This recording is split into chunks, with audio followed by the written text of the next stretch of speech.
Welcome to Marriage IQ, the podcast for the intelligent spouse. I'm Dr. Heidi Hastings. And I'm Dr. Scott Hastings. We are two doctors, two researchers, two spouses, two lovers, and two incredibly different human beings coming together for one purpose: to transform the stinky parts of your marriage into scintillating ones, using intelligence mixed with a little fun.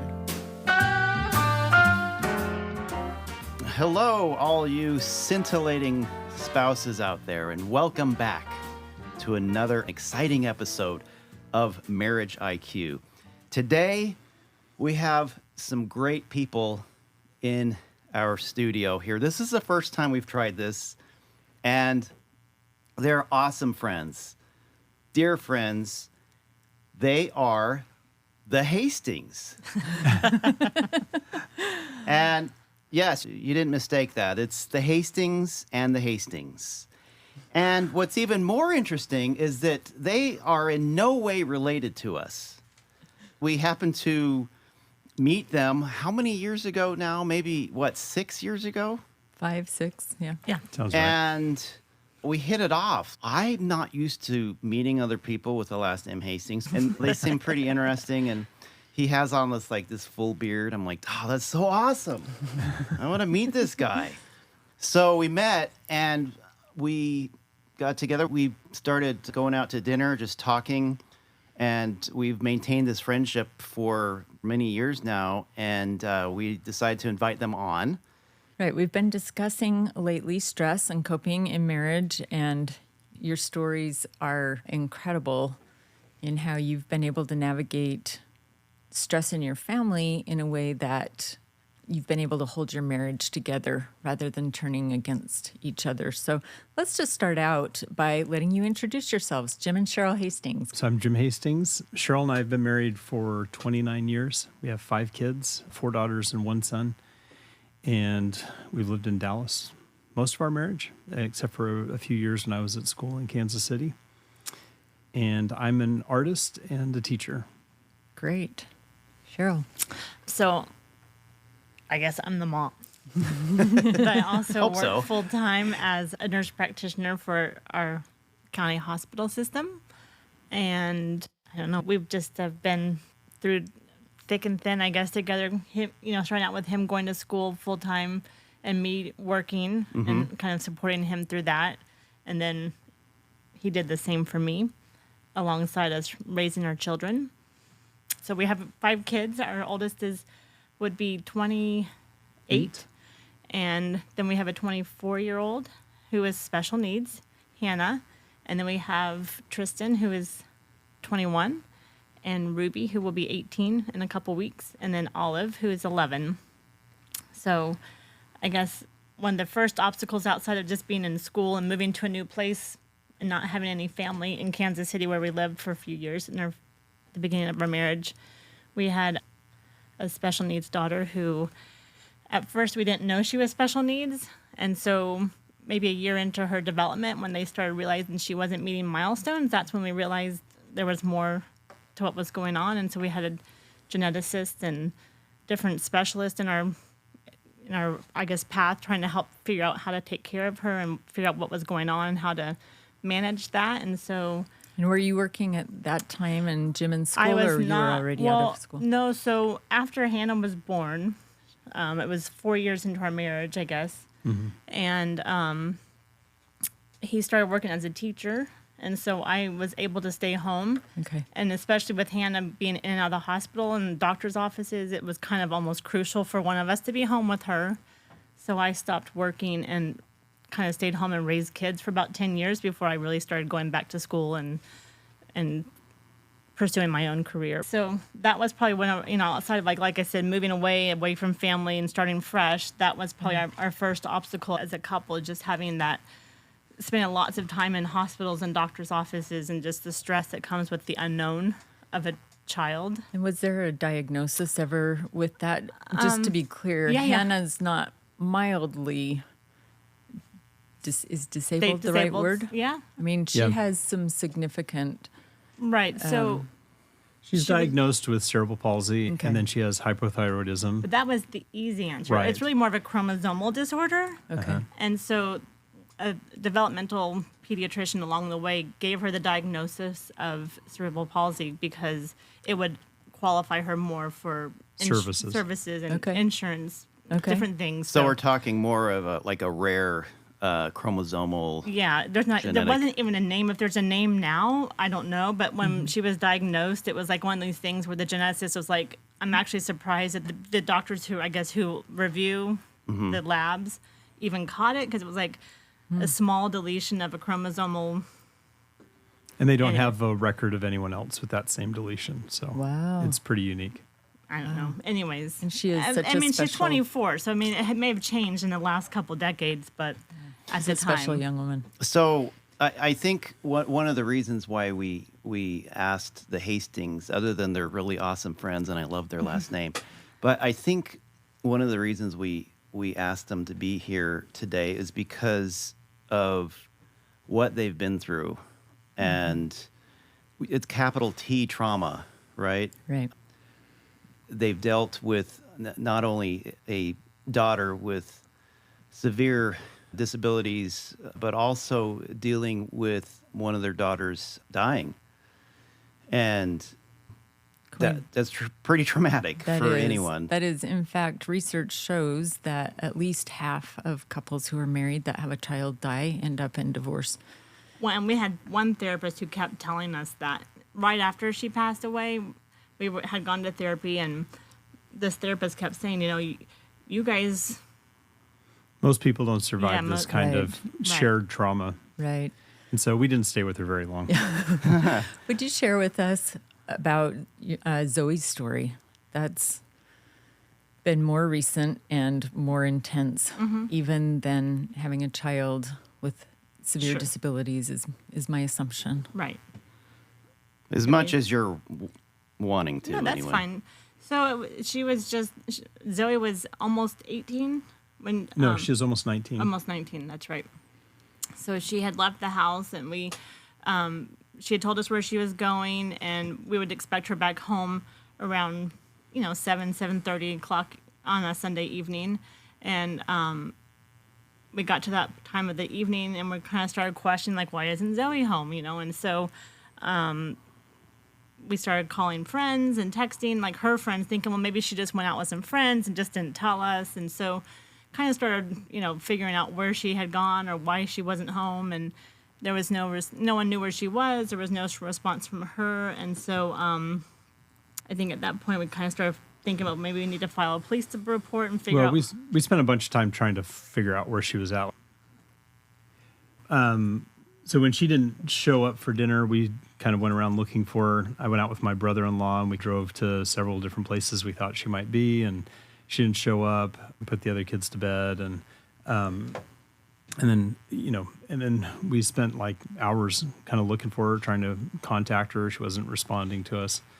And then we had called the police at one point and asked them, told them that our daughter was out. And because of her age, they were hesitant to file a missing persons report or anything because, she's almost 19 years old.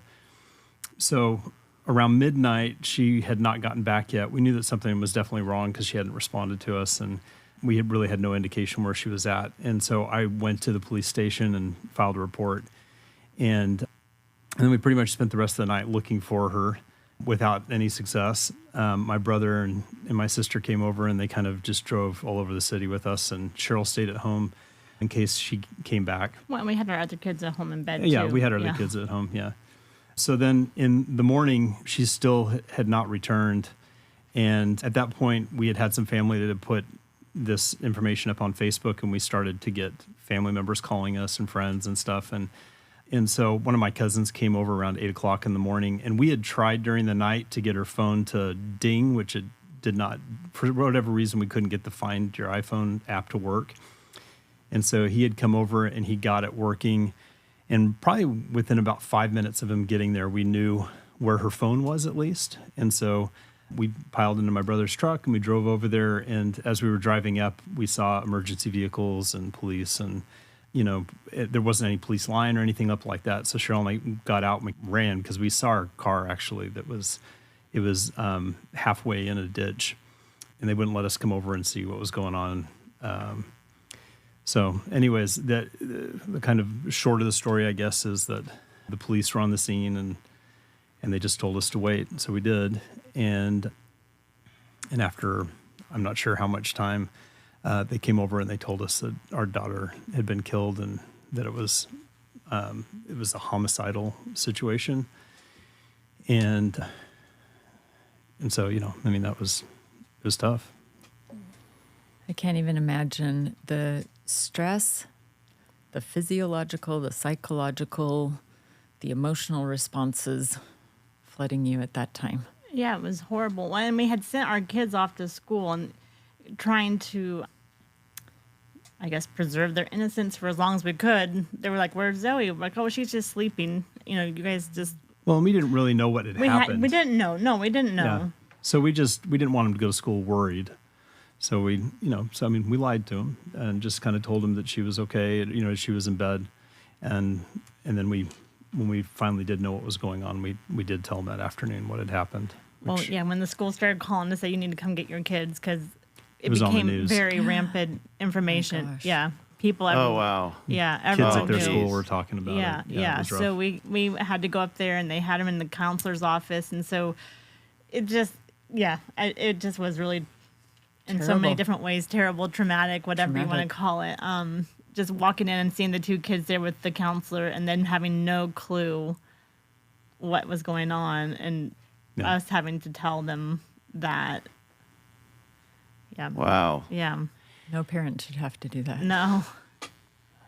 I've heard that story, I don't know, 2 or 3 times now, and every time it hits me like the first time. It's like, how do you even begin to deal with that? And on top of these other issues as well in the family. I just... Well, in the beginning, you just go through the motions, right? It's funny because when you look back, especially I think maybe, a year or so into after she passed away, I remember thinking there was a point, I can't tell you, maybe 6 months or so, where it all kind of started settling a little bit, and you just kind of feel numb, I think, in the very beginning. You just, like you said, you're just kind of going through the motions. Like, you know what you need to do. You have these other kids who need to be taken care of, and you need to go to work and all these different things, even though they were very understanding and we had, sufficient time, I think, away from work and responsibilities. But, but the numbness at the beginning actually helped a lot because you could still be productive. It was a protective factor. Yeah. I mean, you could kind of just... because there's a lot of stuff that had to be done after we found out what had happened and, planning her funeral, which we had at the end of the week, so. Well, we had so many people. I think both of us collectively just remember people being at the house almost 24/7. Not 24/7, but it felt like there was always someone around either to come grab, the little ones to take them to go do something fun so they weren't at home while we're trying to go through the planning of a funeral. And, was that helpful? It was very helpful having kind of a community to support you and just be there. And we had this one lady who was just a longtime family friend who just kind of came and just sat. Like, she's like, I don't know what else to do, but I'm just going to be here. And so, and I remember having really close friends come and bring big coolers full of water and like those little naked drinks. It's just bringing food and just trying to do as much as they could so that we had a little less to be burdened with. And so definitely was able to get through that initial shock, I think, because of all the family and friends we had just right by our side. Yeah, we had a lot of help. Yeah. And shortly after that, you were having to deal with legal issues and... Yeah, It took about 2 years. Well, and it took 2 weeks before they caught the guy that killed our daughter. So there was a lot of stress those 2 weeks where we really didn't know what had happened. We didn't know if somebody was stalking our other children or, I mean, I think that that's a lot of reason that we had a lot of people around, because I think they were also scared Right. that maybe our family was in danger still in some way. But we had really good police detectives that kept us updated on what was going on, and they checked in with us all the time. They were really great too. Yeah, they were really good. And they, and even before they arrested the guy, I know that the detective who was in charge, he called us the night before they went to go raid his house. And he says, hey, we just want you to know we found who we think did it, and we're going to go and arrest him in the early morning. And we want you to know, we don't want you to tell anybody, but we want you to know that we think we've got him. And so once that happened, then that kind of alleviated some stress there, just like knowing that they had the person in custody. And I think that they felt really confident it was the right person. And I think that we also felt like, they had really done their work well. And well, even, our neighborhood community, like there was I don't know what you want to call it, a rally where they went out around, I think, handing out flyers. Trying to see if there was anyone who saw anything or knew anything. So we had lots of people there's a lot of looking for That's really, this guy. Yeah. That's nice to feel that support of the community when you can hardly stand or even crawl yourselves to have them buoy you up like that. So what are some of the things during that time and during the aftermath that helped you navigate that grief, that suffering, unmet expectations of what your family would look like long term? Right. All those experiences. How did you do that in a way that kept you together? I think one thing that we did initially is that we both kind of deal with stress in slightly different ways. And so I think we gave each other room to deal with the stress in our own way. Like I remember when we first got to the crime scene where they had found the car, like Cheryl was really upset. I'm like, she was mad, upset, not like crying and stuff, but like mad because we knew that our daughter was over there and they wouldn't let us go over. And she was just like, it was just really, it was really interesting to see that. And I was really emotional and teary and stuff like that. So, I mean, we kind of dealt with it in different ways. And we've always been like that. We're different people. So I think that just giving each other space to deal with it in our own ways, but still having each other to kind of lean on was really important. Not that I'm dealing with it this way and you need to deal with it the same way I'm dealing with it, but we kind of gave each other room to deal with it in our own way. I like that. So you were strong, flexible selves without actually knowing it. Right. It's a term we use a lot on our podcast. Yeah, we use that term a lot. I mean, that's very emotionally mature to give each other that space. Because, I mean, the therapist is probably right. I mean, I think most marriages don't survive this. But you did, and you're thriving. And I think it seems to me that it might come kind of natural for both of you to... I think it's lucky, too, that so Zoe was almost 19 when she was killed. We had been married for almost 20 years at that point. And so I think that just the time we'd had together already before this happened was important in us being able to deal with it better. Maybe if we'd only been married for a couple of years and this happened, I don't know how we would have dealt with it. But I think having had that almost 2-decade relationship of other underneath types us, of stress. we had dealt with other things navigate. together up to that point that, I think there's a lot of things along the way, including Hannah, which we talked about earlier, that kind of helped us see how the other one deals with stress and how to support each other during stressful times. And that's not to say that we did it well all the time or that we did it in any kind of perfect way, but I think that we felt strongly that we wanted to be together and we had to figure out a way forward together. And and I think too, just thinking back at our time together, it was we kind of made a point early on in our marriage to spend time just the two of us and developing a relationship with each other. So, we went on weekly dates as much as we could. And then we tried to find other things that we enjoyed. Like there was a pretty significant time where we did yoga classes together, and we would find different ways of just spending time together outside of even just date time or... Yeah.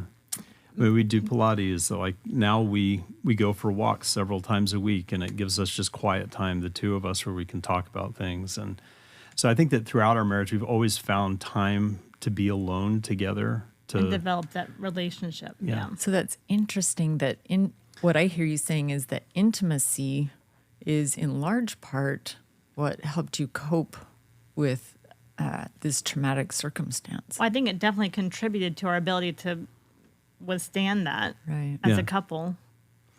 Well, and the other thing too, and we've talked about this as well, is that our religious beliefs have been really important in helping us to see past just the event of what's happening right now. And in our belief system is that we'll see like our daughter again. We believe that our daughter who is severely disabled will not always be so severely disabled. That when she goes from this life into the next one, that she'll have a perfect body, and she'll be able to talk to us, which she doesn't do now. And I think that affects our view of what's going on right now, that this is not just everything, like what's happening right now. This is not, when this is over, there's nothing else. Right. So I think that having like a longer view has helped us in dealing with short-term stresses, because I mean, even something like a child's death, it's a short-term stress, relatively speaking. With long-term effects. Yeah, it certainly has long-term effects, and it affects the other kids, and there's a lot of things that come out of that. But I think that those religious beliefs that we have help us to look past what's happening right now and recognize that there's hope that we will see our daughter again, and that we'll be with her, and that there's some other plan in play that maybe we just don't understand all of what's going on. I love that. That's really beautiful. I think, too, we also have been really lucky to have had healthy relationships modeled for us. Like, both of us have parents who were married for decades as well. And I think we were surrounded by other people who were in similar situations. So I think having that modeled also kind of affects how you view a marriage or a relationship with someone. Yeah. That's a really good point. I like that. So my assumption is, with all of this traumatic stress, research at least shows that often pile-up stresses are an outgrowth of that from other, this stress then leads to other stresses. Did you experience any of that pile-up stress with this that made it feel heavy, even though you were starting to move through that shock period, that then other things arose that still made it difficult? I think it was probably our kids at that point, kind of the ripple effect of it had it on our children. Like our son really, not to say that the girls were not affected by it, but he kind of put up these barriers or boundaries that he didn't want anyone past, because that was his coping mechanism with this traumatic event in his life, and that was his way of dealing with it. But and I think also, like with us, I think that, again, just being married for the amount of time that we've been married, that we recognize that if one person's acting out of the ordinary, there's probably other stresses that are contributing to that. Like if we're talking about something and then, like I blow up over something that's really small, I think that we can recognize that, hey, is there something else going on? I mean, is there, has work been really stressful today? Are you worried about something that I don't know about? That kind of thing. And so, again, we kind of talk about those things. I don't think that we have ever just let things lay, we may for like a short period of time, but we'll go back to it and go, hey, what was going on earlier this week? I mean, why were you upset in this way? Or why, what was bothering you? That kind of thing. So I think that we try not to have things pile up, because it's just like anything, it's like if you allow one stress to happen and then you let another stress come and sit on top of that first stress, and then you have a third stress come sit on top of those first and second stresses. I mean, it just doesn't get any better. And so I think that we've made it a point to kind of address things as they come up.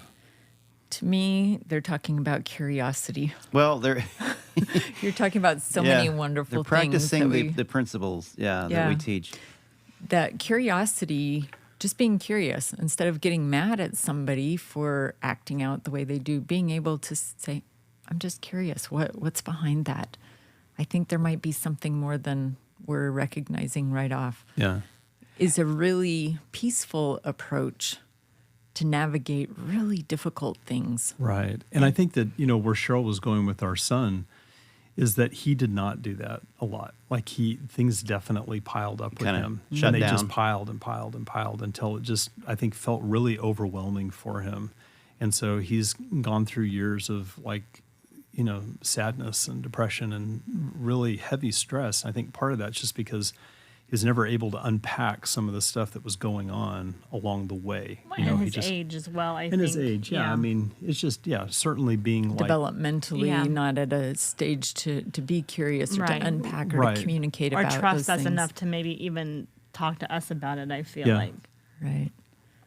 So research shows that two of the most important elements of a family's ability to be resilient from a traumatic circumstance are being able to access resources and being able to make meaning from that experience. You alluded to both of those just a little bit, but are there any other resources that you found to be helpful that made a difference in your ability to cope? And what meaning? Well, let's recap the ones they have described, okay? Their resources that really stood out to me was friends and family. Yeah, community. Just being there and supporting them. And the police force, at least short term, maybe long term as well. And it sounds to me that they have resources in each other. Like they've already just established these really healthy communication patterns. Right. Anything else? Well, I think in the beginning, I know we mentioned a little bit, we went to therapy, and it was interesting because after the first therapist, and we were like, this isn't working for us, because we had to keep explaining to her fundamental things about us that she didn't quite understand because she wasn't in the same place we were. Okay. And so we kind of shopped around a little bit and found another therapist who was on the same level as us, I suppose. And so she had the same religious beliefs as us. So And we didn't so have to that's keep re-explaining why certain beliefs were important to us. Okay. And that was really helpful because I think we went with her for, at least I was with her for a few months and kind of worked through some things that I was struggling with. But then Jim, his time with her was much longer. Yeah. He had a lot more things that he was dealing with. So I think just having that mental health counselor That's good. also helped Yeah. work through some things that I guess. That's an important And resource. again, I think that Cheryl, she got out of it what she needed quicker than I did, and I needed just more time, and so I think just kind of not being critical of each other about she never said, why are you still going to her? Yeah, this right. took me a couple months and I was done, but she just was understanding of the fact that I was in a different place than she was, and I needed it longer than she did, and it wasn't like something where I ever felt like it was going to be for the rest of my life. It was just, I think that therapy for me especially is that I had a lot of emotions and feelings after our daughter's death that I was scared weren't normal. Like I just, like I had some really violent thoughts towards the person that killed our daughter, and I've never really felt that way towards anyone.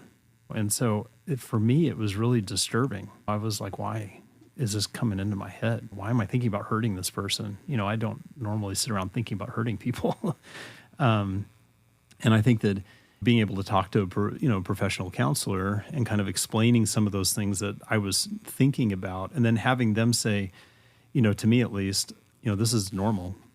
The people that have been in your situation, this is something that they've also thought about. They've, it's kind of, It creates a validation. yeah, it was validating. Yeah. So just because of who I am, I was working through different stuff than Cheryl was. And even though it was the same shared kind of trauma, we dealt with it in different ways because of our own personal backgrounds and just who we are as individuals. Yeah. Well, and it makes me wonder if in part your response was because your core identity value as a protector and provider of your family was attacked.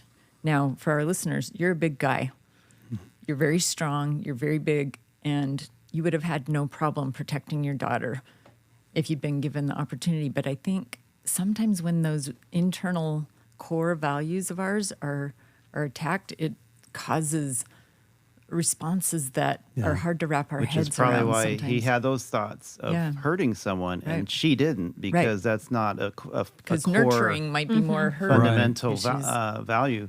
Right. I want to get back to meaning too. Yeah. And I want to recap a little bit on that. Like, what meaning did you bring out of this? And the biggest thing that I'm getting out of it is that fundamentally you believe in something bigger than yourself, something outside of yourself, something that gives you meaning for life, right? Yeah. And that's really inspiring. Yeah. Well, because why else would you be doing this, right? If you didn't have a reason. It is a little odd to think that, okay, there's just nothing out there. When I die, there's nothing. Well, and I think that, an interesting thing is that the same day that our daughter was killed, in fact, the same morning that we found our daughter, there was another man that was killed 4 miles away from our daughter. Wow. And the police were actually sent to both locations. The man that died, he was just jogging out by White Rock Lake and had a person who had some mental health issues attacked him with a machete and killed him on the thing. And it was, this man, him and his wife, I mean, they didn't have any kids. It was just them. His wife was just so heartbroken at his death. And we ran into her a few times when we were at the police station. And anyways, it was the reason I bring this up is because, we were, I'm not saying that we were going through the same thing, but we were going through similar experiences in some way. And 2 weeks after her husband died, she committed suicide. Oh my goodness. Are you serious? Yeah. And that's so sad. And I oh my gosh. I think that, I'm sure that there's lots of things that went into that decision that she finally took her life. But I don't think that for us, that was ever really, for me, it wasn't even a thought.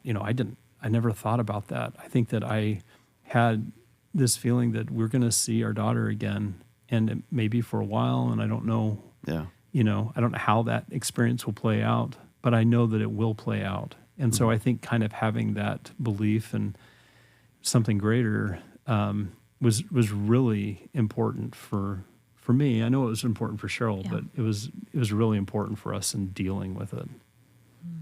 Inspiring. So what have you learned from these experiences? You're talking multiple experiences throughout your marriage. What specifically have you learned that you would like to share with our listeners? I think commitment to each other creates another reason why. I think if you, it makes it easier to keep plunging forward when you know that you're both in it all the way. Like, it's not like I'm working really hard and he's trying to figure things out still, but we're both in it. Yeah. I think that we realized that we could handle more than we thought we could. I don't think any parents like looking forward, this kind of situation in their life, but I think most parents kind of fear it. And just like anything else, you don't really know how you're going to handle a situation until it happens. But I think we recognize that we can handle more than we thought we could handle. And we also recognize that stresses weren't going to drive us apart. Like we're there for each other. I think that central to our lives is our marriage, and our commitment to each other. And so when we have these stresses that happen in life, we're going to deal with them, but we always try to deal with them in a way where we're together in it. We're not like, you go do your own thing and I'll go do my own thing, and maybe we'll come back together at some point. Well, I think we like each other too. Yeah. We're friends, I think we enjoy hanging out with each other. We have similarities and things that we find to be equally enjoyable. Well, we like hanging out with you guys too. And it's time for another dinner. Yes. This time we're going to come to you, though. What thoughts do you have that you'd like to share in closing? Final thoughts. I think I've kind of said this, but I think just making time for each other and continuing that courtship that you started out with, that brought you together and to begin with. I think if you continue that and make that a priority, even if you don't have a lot of money or you have a little bit of time, just finding something that you can do together to keep that spark going. That's great. Yeah. How about you, Jim? I mean, I've always felt kind of dependent on Cheryl. Like she's helped me to deal with lots of things in life. And so, I mean, I've told this story before to friends, but when we moved to Kansas City, we had been married for 2 weeks, and I started school there. And so we got there, and it was the first time, aside from my time as a missionary, that I had really lived away from home, away from my family. And we went to this apartment. It was a 1-bedroom apartment, 1 bathroom in a high-rise apartment building. And I got there. Neither one of us had jobs, and we got there. I had gotten accepted into school and had paid my tuition and stuff for the first semester, but really didn't know how we were going to pay the bills. Really didn't know like what was going to happen next in our lives. And I just remember like laying on the floor in our living room, and Because we didn't have a couch. we didn't have a couch. We had very little furniture at all. And I looked into the bathroom, and Cheryl's in there like hanging shower curtains and like, getting things organized. Nesting. And, nesting. Yeah. And I thought, I can do this with her, and I think that I've continued to feel that way, that I can do things if she's with me. I love that. Me too. And I think Kansas City for grad school is also where we learned to really depend on each other, although we'd been married a year, I think. But that helped too, I think, at the beginning of our marriage, being removed from family and chatter and Depending on each other. Having Yeah. to lean on each Yeah. other was a big, huge deal. Yep. Yeah. This has been amazing. Now all of our listeners know why, when we're thinking about a couple who has navigated stress and trauma in a way that brings them closer together instead of driving them apart, you're the first ones that came to our mind. We're so grateful that you joined us today. Thanks for having us. Yeah. Thank you. We just want to say we love both of you too. Yeah. Consider you very good friends. Equally. Yeah, definitely. So until next time. All right. All righty. And remember, the intelligent spouse knows that to change from a stinky to a scintillating marriage first requires a change in themselves. Thank you all for tuning in to Marriage IQ. We hope today's episode has sparked some wonderful thoughts and brought you valuable insights. Remember, the conversation doesn't end here. If you are interested in more information on this topic or to learn more about what we do, check out our website, drheidihastings.com. And if you get the chance, we'd love to have you leave us a review on Apple Podcasts, Spotify, or wherever you listen. It really helps us get the word out about Marriage IQ, and we appreciate your support. Thanks again for listening. Keep exploring, and we'll catch you next time on another exciting episode of Marriage IQ.